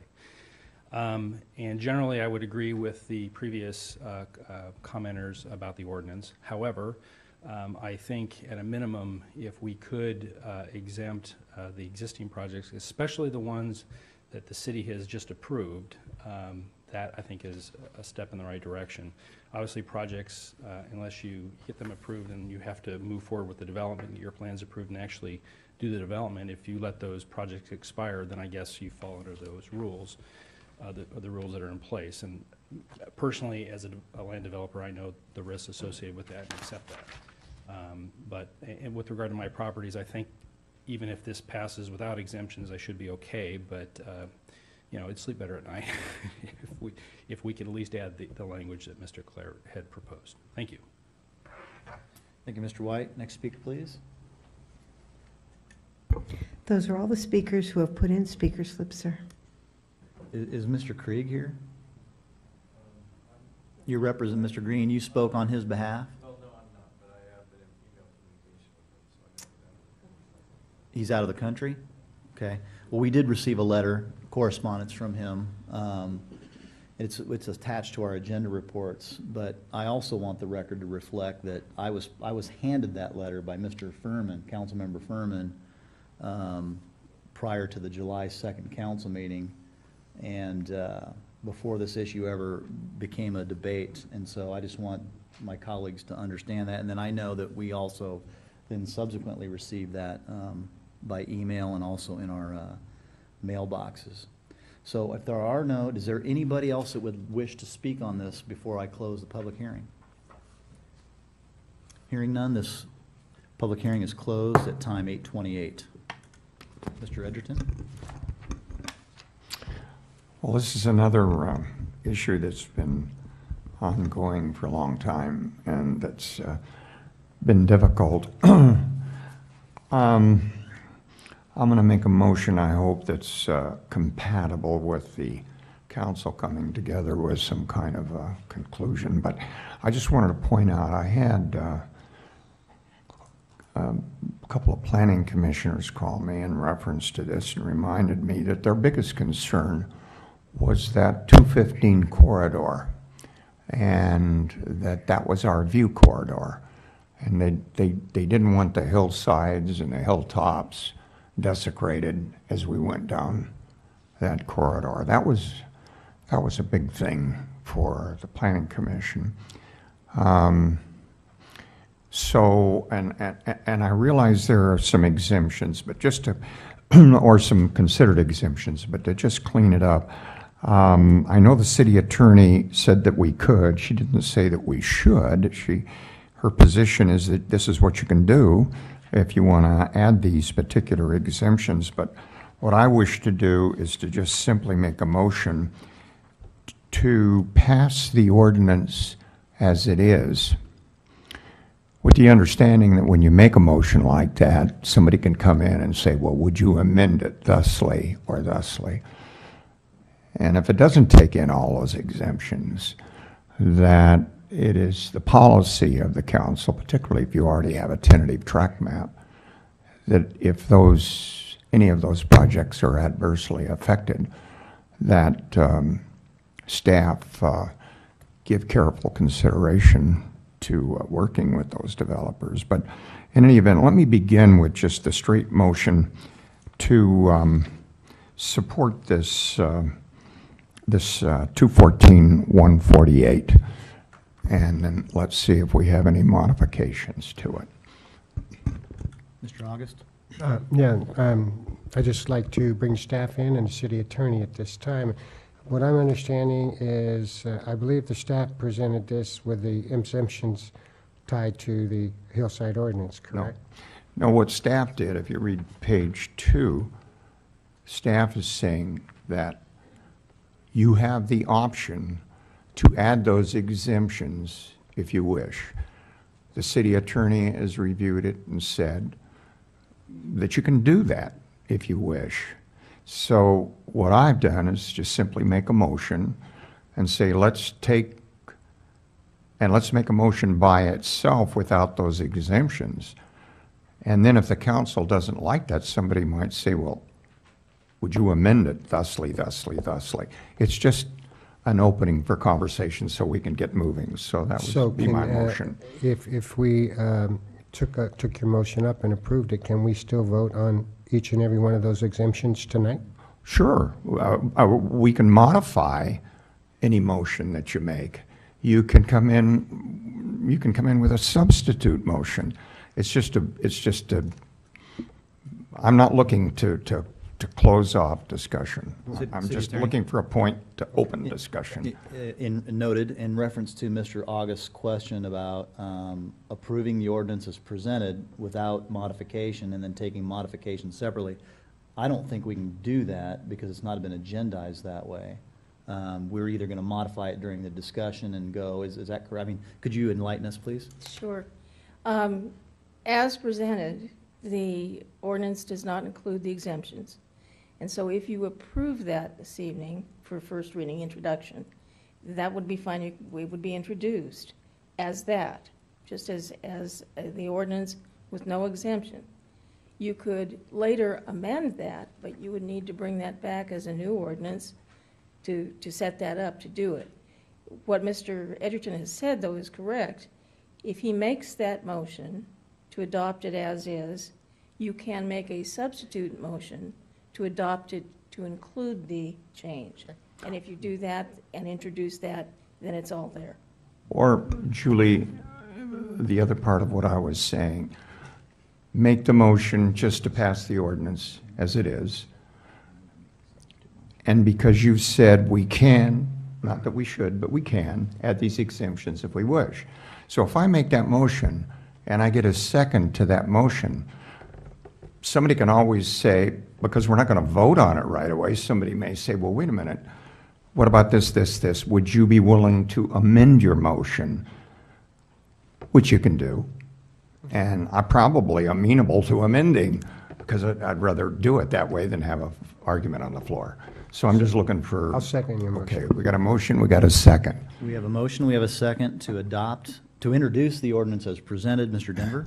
I'd like to make a substitution motion, please. And I'd like to propose this motion with the exemptions, if I could have a second. With all of the exemptions as... With all the exemptions, all 8. Is there a city attorney? There's a substitute motion. You can't make another substitute motion. You have to act on the substitute motion as it is. Yes, and you have to act on that prior to the first motion. Can we have dialogue before we take a second? Oh, of course. Okay. One thing I would note, though, you mentioned 8 exemptions. That is not exactly what you're doing. You're merely adopting the language that's been set forth here that says that the standards don't apply to any project that's been approved. You're not really approving or disapproving any of those changes. You're just saying that anything that's already approved is exempt. That's what I meant to say. Okay. And what that really means, through expert staff work, they've identified 8 prior approved projects that language would be applicable to. That's correct. So, Mr. Denver, I would like you to consider a slight modification to your, if I might, Deputy Mayor. I know you made the motion, you made the second, you've made a substitute for all 8. Would you consider a slight modification to that as follows? And you would have to refer to your the staff report, the track map numbers. Actually, let me just articulate it. It would be, if you would consider modifying your substitute motion to exempt only those properties that the city council has approved, the city of Menifee, and there are 1, 2, there's 3 of those. And we can identify those by track map number. That would be track map number 32794, also known as Quail Hill. That would be track map number 32277, Menifee Heights. And track number 31098, yet to be named. Those are city council of the city of Menifee approved projects since we incorporated. Then there are also two other track maps that have already been, either their grading permits have already been issued or they've already started grading. So I don't even know why, maybe staff can articulate. I mean, I don't say how the ordinance, if it were approved tonight, even affects them anyway. Even with a permit being issued, until you've done substantial commitment to that permit, what that permit permitted, you would still be subject to this. So, Okay, so even if you had a piece of paper, unless you've done something in the real world, that piece of paper doesn't help. So even though they're fully entitled, they've got a grading permit issued by the city, they would still be subject to this ordinance retroactively. If they're not exempted and they had not done sufficient work, yes. Okay, so then I would also include then those two track maps, track map number 28859 and also track number 29777. And then I would not exempt the last two, known as track number 31194 and also track number 29835. Those two I would not include in the exemption. So basically, what I'm asking you to modify your motion, modify your substitute motion to include 6 projects through exemption and not have the other 2 exempt. Can you explain to me why, please? Well, I think that, I thought I just did, but I'll try to articulate it a little bit better. This council, since we incorporated as a city and we divested from the county, we have local control with local leadership making local decisions. There's 3 projects that have been approved by the Menifee Council, whoever they may be. I think that carries some standing. And then the projects that were approved by the county, who are fully entitled, that submitted grading permits through the city and then were subsequently approved, they too have standing in my view. And so I think that those... Speak to the 2 you want to not include. Well, there's no movement on those. There's, through whatever reason, I don't know if they've changed hands once or twice. I realize that it's been approved by the county. I'm not suggesting that we're going to be taking another bite out of the apple and redesigning their entitlement. All I'm saying is that those 2 projects would then be subject to the requirements of this new ordinance. That's all. However, staff chooses to apply those based upon topography, geography, size, scope, etc. Is there any comments by staff on that, or do you want to attempt to discuss those last 2 as being different from the first 6? I'm not exactly sure how to address that. I understand. I amend my motion to do it the way you propose. Once again, I'll take 3/4 of a loaf instead of the whole loaf. Mr. Johnson? Thank you, Mr. Mayor, members of council. Mr. Denver, the only 2 through the county have not pulled grading permits and have not graded on site. That would be the difference between the 3 that the city approved and the 2 county projects that already have grading on it. The only real difference is that they didn't know this meeting was going to happen, and they should have gotten out there with bulldozers and approvals. Well, it doesn't really work that way. There's a lot of time. They have to submit grading plans. They have to be approved. They have to get the permit. They have to grade on site. But that same argument could be used for Mr. Green and the property owners. Now that Holland Road is paved and Pardee Homes has brought in infrastructure, curb, gutter, water, sewer, electricity, one could argue that they too should have acted and have not yet acted. So, I mean, it goes both ways. Madam I've Attorney. amended my motion, my substitute motion. Okay. Just to clarify what that would sound like in terms of the language to be added to the Could you go back to the language on the ordinance. slide? Beg your pardon? Could somebody go back to the language on the slide so that we can visualize what the...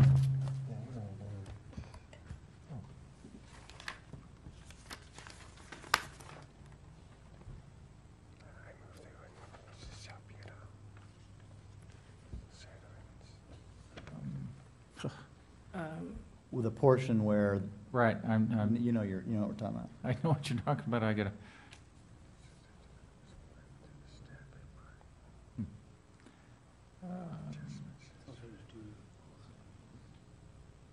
Okay, it's on page 2 Yeah, of it's the on staff page 2 of report. the staff report. Yeah, and We also have the language, now they're gotten back to my. Okay, I'm there. Page 2 of the Okay. staff report. Right There it there. is, right there. Yep. Right in Right. the middle. these standards, it would be revised to read, these standards shall not apply to any project that has a city, delete, or county approved tentative map or grading permit or other entitlement in place, and the rest of it would remain the same. Just taking out or county. So you take out the county. Right, Yeah, so if that- it's a city-approved tentative tract map or Or a grading city-approved permit. grading permit. That's as long as it's been within, as long as there's been action taken by the city, either by a track map approval, tentative track map approval, or a grading permit by the city, then that language would cover whatever project that in, and That's everything correct. else that didn't fall into that category would not then receive that exemption. That's correct. Okay, I understand the change, I understand the language, I'm okay with that. Mr. Edgerton? I think the record will point out you were asking Councilman Denver a question. Yes, I was. And he clarified it. I'll withdraw my own motion and second his motion, because in effect, that was my motion, as was pointed out earlier. I said I'd be glad to make some modifications. I would have preferred not okaying 6 and taking out 2. I would have preferred to have okayed 3 and taken out 5. But we need to get along, and there's compromise. And I do appreciate that if somebody already has a tentative track map, one would hope that the city would be amenable to making sure that some subsequent legislation wouldn't have impacted unfairly their progress and what they're attempting to do. So I'll just second Mr. Denver's motion. Okay, thank you. We have, okay, very good. Thank you, gentlemen, for the dialogue, and thank you. I mean, there's been a lot of great conversation about this over the months, and it's been healthy, frankly. So we have a, thank you, Jack, for participating. Can we vote on his motion? We have a substitute motion by Mr. Denver, as reflected in the language that your city attorney suggested to cover that, and as seconded by Mr. Edgerton. And Mr. August, you're up. Can I make a point just to the audience before we vote? Of course, please, And, yes. We've not called for the question. Okay, before the properties that we exempted, and just for so edification for you people out, the ordinance that we exempted tonight, it would not mean for those projects that the hillsides, ridgelines, hilltops would not be protected. It would only mean that these previously developed would not be protected with the same specificity and detail of the hillside ordinance, but they would still be subject to the RCIP and the new general plan of the city. So it isn't as if they can do anything they want. Thank you. That's true. That is absolutely a correct statement, and thank you for clarifying that. And that also speaks to Mr. Leclerc's previous statements too about variances and adjustments, because and Mr. Green and you and your property owners, I mean, that, you know, if you bring forth a project, it's going to be viewed and it's going to get consideration, and you know, you're sitting there and you say, well, gee, I may not be able to do this, when in fact you really don't know, because you haven't engaged staff on what you're really able to do. And I know that this ordinance through Mr. Leclerc has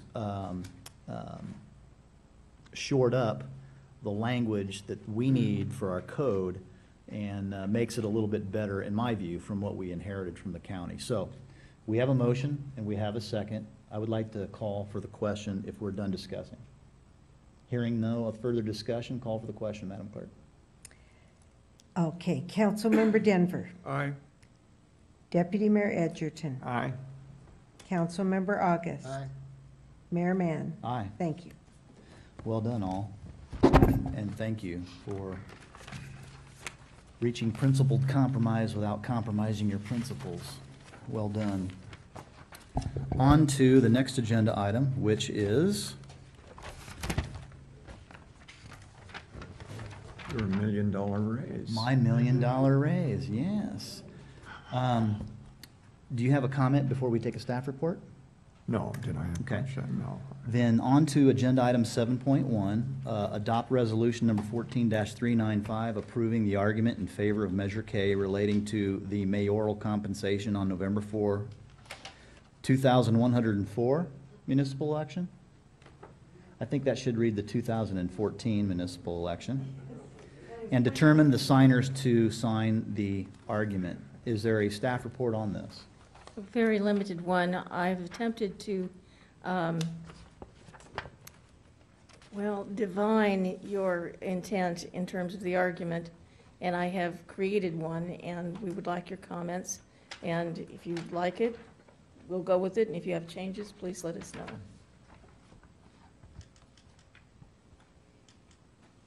Madam Clerk, we have speakers on this after that brief staff report. Yes, sir. Are there any questions of council, of staff, before we take public comment? Hearing none, call the first commenter. Ann Pika?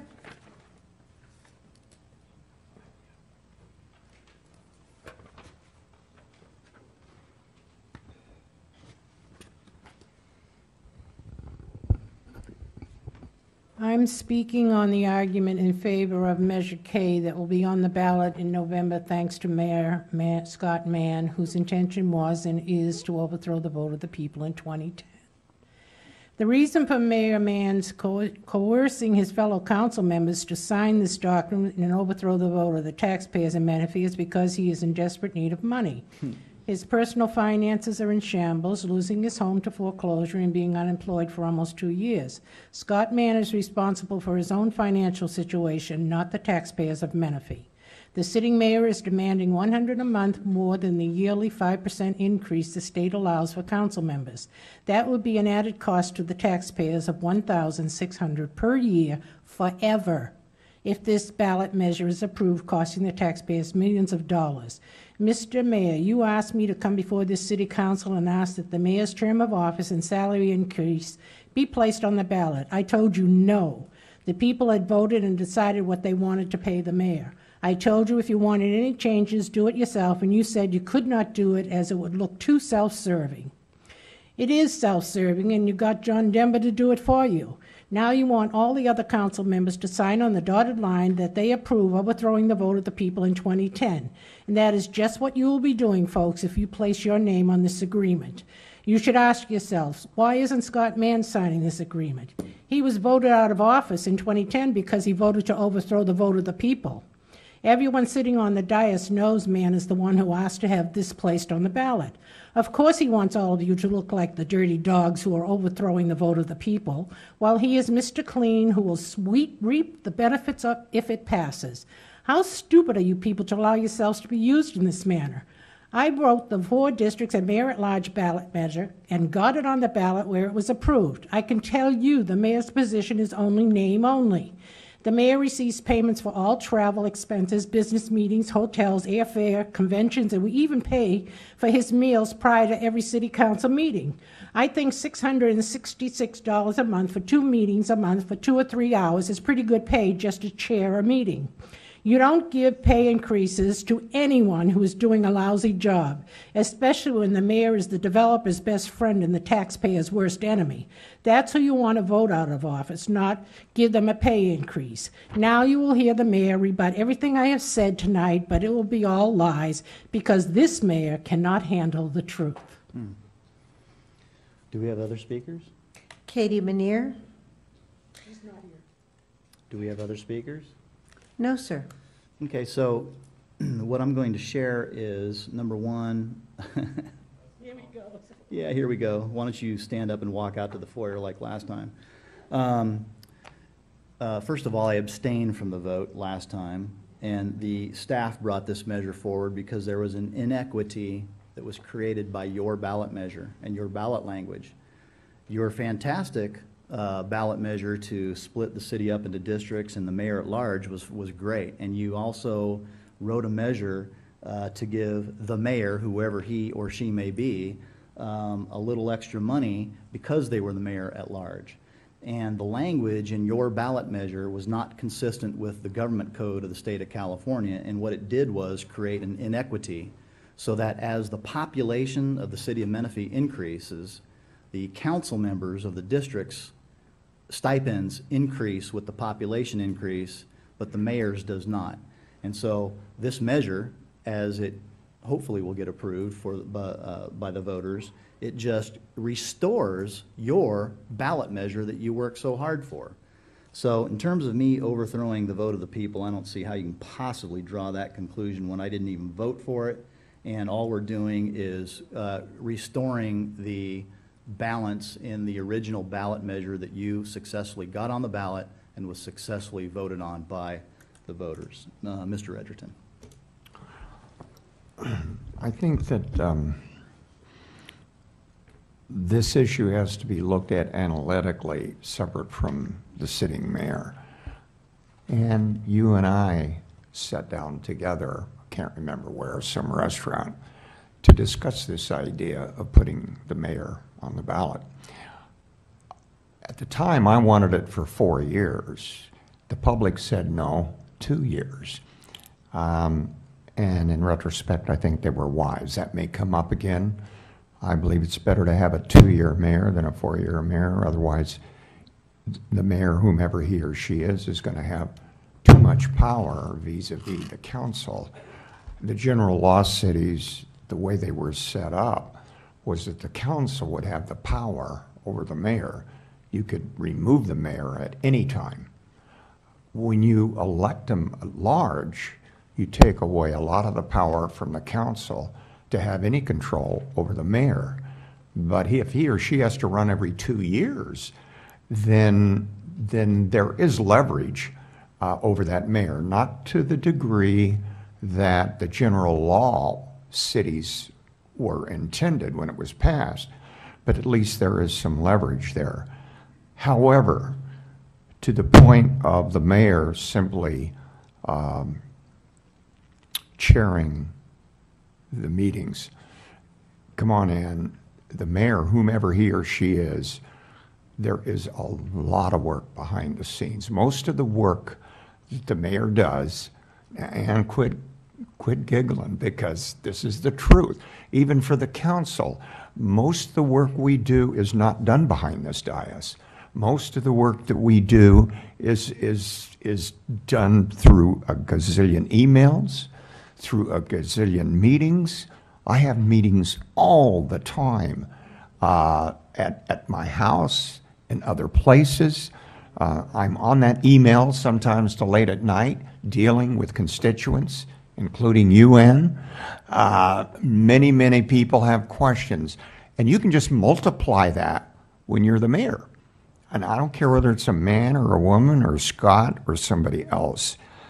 And put on top of that, because I think it's in the best interest that the mayor only has 2 years, so that the council at least has some leverage on the mayor, because he has to be concerned, or she has to be concerned, about the attitude of that council. Otherwise, they have a free ride. When you consider that kind of pressure, having to run every 2 years, and having almost a full-time job, I'm not only willing to give them this raise, I think they've earned a lot more. I really do. I think it's a tough job, and I'm going to support this. I'm going to pass it with the understanding I think the mayor ought to really get more than that. That's my motion. Not that the mayor gets more than that, but what's here on the agenda? Your motion is then to approve as presented by staff. Correct. Including the staff report, but I think Yes. City Attorney, you need some more specificity, I sense. Well, we need to know, I'm sorry. We need to know which of you are going to sign it so we can fill that in. Because all of you can sign it, one of you can sign it. We need direction in that regard. I'll let Greg sign it, or John sign it, or you sign it. I don't care who signs it. I don't want to sign it. I'm not going to sign it. What if we have, why don't we have the original mayor of the city of Menifee sign it as the mayor, and you'd be the only one? Well, I was elected by the council, after having got the most votes in this You city. told me you were elected by the people because you had the most votes. That's correct. Either you had the most votes or you fooled the most people, one of the two. Well, nobody knew me. That's why I got the most votes. So I mean, optimally, I mean, everybody. Why don't we all sign it? Well, I think so too. I mean, I'm going to abstain. I abstained before. I can't. It's not. I mean, it's just not. It's just not prudent. Excuse me. It was a unanimous approval to put it on the ballot, 4-0. So I think it would be prudent for everybody to say yes or sign on to it. I mean, I just think that's. You're twisting our arms. You're intimidating us. The argument has been drafted for the council, and so if you're in agreement with the expressions in the argument, then it would be appropriate for everyone to sign. Okay, let's do it. Well, this is for the position to get a raise. And I agree that the position ought to have a raise. No, it has nothing to do Exactly, with it. exactly. It's restoring. And I do believe, I understand that, Mayor, there are some people who aren't going to like you. I thought somebody, the way they spoke tonight, maybe not even like me. I know. But this isn't about you, as you have pointed out. This is about the position. And I think the position deserves this raise, and very much so. That's my motion. I haven't had a second yet. Second. Mr. August, second, for the council to be the signatories on the measure. Mr. Denver? Did we just settle the issue of who signs it? Yes. That was your motion, yes? That wasn't my motion. My motion is for the raise. Who signs it is another matter.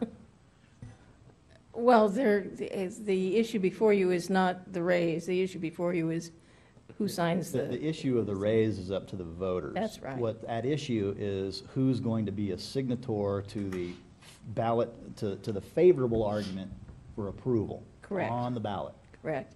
Oh, well, And we would, of course, include Mr. Furman as well if he chooses to sign on. You mean I got hoodwinked and tricked? You haven't yet because you haven't voted. I'll stay with my motion. Okay, yeah, the substitute motion? He's only approving the fact that it goes. He doesn't want to sign it. Well, let's make a motion, I'll sign it. Is your motion that you should sign it or that all members of the council should sign it? You know what, can I just, you know what, other cities have just had the city clerk sign something like this. It takes the politics out. Can the city clerk sign? I'll sign it. Well. I'm asking the question. She could After have, what you just said earlier, you owe us, Kathy. I believe I do owe Mr. Furman an explanation of the beginning of this tape. The issue is that what you directed was that we prepare, because the resolution that was passed was that the council would draft the argument. So, is that fine? Yeah. So that's your modified motion? My motion's not modified. So you're still not going to be a signatory to the argument in favor on the ballot? Yeah, that's fine. Let's just do it. Okay, there we go. So there we go. And that's your second? Yes. Okay, call the question. Just to be clear. Yes. To approve the resolution with all council signing. Yes. Unless Mr. Furman Does chooses that mean not. Tom Furman is going to sign it? Now, what happens, how do you get him to sign it? Do you send the police over to straight arm him? You know, he may not want to sign this. He may run for I don't know how you can do that. I don't know how you We can say, cannot- you will sign. He cannot be compelled, however, he can be authorized, and that's what you're doing. All right. He might run Okay. for mayor someday. All right. So, okay, that's, thank you. Council, Deputy Mayor Edgerton, Hi. Resounding favor. Councilmember August, Aye. Councilmember Denver, Mayor Mann. And abstain. Got it. Wait a second. I got a little attitude from the city attorney about my abstention. What does that shake and shrug mean? Well, you can abstain on the motion and still sign if you choose to.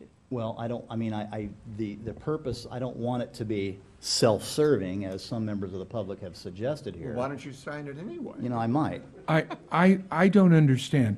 This particular motion is done having zero, as we have all said, to do with you. Absolutely nothing. Zero to do. Scott, the word Scott Mann is not on that motion, That's wasn't true. intended to be on that motion. You're either in favor, sir, of having the mayor of Menifee get a pay raise like the rest of us, or you think it's a terrible idea. I'm in favor of those who occupy the office in the future to be to be the beneficiary of the increase in pay that Ms. Pika's motion, ballot measure, originally approved. So I guess in that way, I'm not abstaining, I'm saying yes. Right. Okay. So you're gonna do this? Yeah, Yeah, kind of like you. Do I have to do it? Yes. So the mayor's gonna get a raise? Bear in mind, Yay, I'm gonna run. it is possible that he will not be elected. That's true. And the filing period's not over, I might not run. When would this take effect anyway? This will not take effect until after the election in November.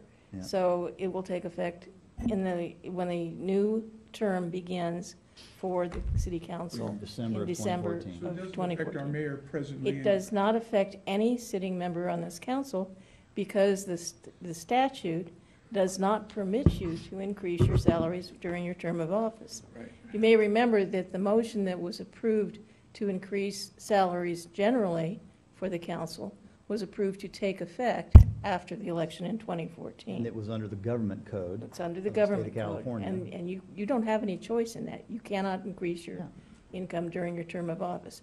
And as we all know, things happen, and as new terms begin, sometimes the faces are not all the same. And so if the voters don't theoretically correct this at the ballot box by restoring the original measure that Ms. Pika put forward, what could theoretically happen is that the city's population continues to increase. The city council members will have a higher stipend than whoever the mayor is in the future. That is That's entirely absolutely correct. correct. Because And starting, it doesn't even involve just the population increase. You are entitled under the government code. I know, but that's what triggers it. That, That's what well, no, triggers it. no, actually, under the government code, you are entitled to 5% per year increases. You have to act on those, and they cannot take effect during your term of office. They must take effect at the next election, next city council election. well, then I move that we don't approve any more raises until Mr. Edgerton's termed out. There you go. Wait a minute. I need to. I'm just kidding. I know. This is getting so silly. I know, But we're digressing so far beyond where we should. I was under the impression that this had to do with population. It did in part because the population moved up, and therefore there was an automatic bump. But as on top of that, that was one measure for the increase. The other measure was the 5% per year. And so that I took was everything not above. aware of that, and I was not aware that it was automatic. I thought we had to agree to it. The population increase is automatic. The 5% per year, which is not on top of that, but is part of it, is discretionary. The population increase is not automatic unless we continue high-density housing. And by the way, we get our $100 raise in November, don't we? December. Oh, doggone it. December, December. $100. December. Okay, I think we're done. Yeah, I think we've worn that one out. So that's gone, that's passed. On to staff reports or city manager, city attorney reports. I think that's where we're at. Do we have any tonight? No city manager reports, but I believe the city attorney has an introduction. Yes. Yes, I'm sorry. I wanted to introduce Christy Lopez, who is an attorney in our firm of some renown, and she is assistant city attorney in Yucca Valley and a number of other places, as I recall. And she's been introduced to the council this evening and will be filling in for me next week when I will be on vacation doing grandmother duties in Northern California. So Christy, if you would like to say hello, that would be great. Thank you, Julie. My name is Christy Marie Lopez. I have been with the firm of Alshire and Winder for almost 10 years now. I started my legal practice by studying law in Washington, D.C., because I wanted to do politics from the beginning. So kind of explains why I'm here now today. I've got two specialties. One is code enforcement, and the other is communications technology law, which includes cable, television, and wireless cell tower siting and other type franchises and dealing with all sorts of other right-of-way issues. And of course, have plenty of experience in Land Use Brown Act elections law, just as any typical assistant city attorney might have. I'm really excited that I get to sit with you guys at our next meeting. I'll be waiting with bated breath until August 6th. And if there's anything you need in the meanwhile, of course, feel free to reach out to me. So based upon your skill set and experience, it sounds to me like you would be the person who would be able to approach Southern California Edison on behalf of the city of Menifee and get all the power lines underground on Newport Road, so those we can get rid of them ugly power lines. It'll be done tomorrow. Yeah. Okay. I'll work on that. Well, thank you and welcome, and thank you for hanging in there and introducing yourself to us this evening. Thank you very much. Thank you so much. Are there any other matters on the agenda? Hearing none, we are adjourned.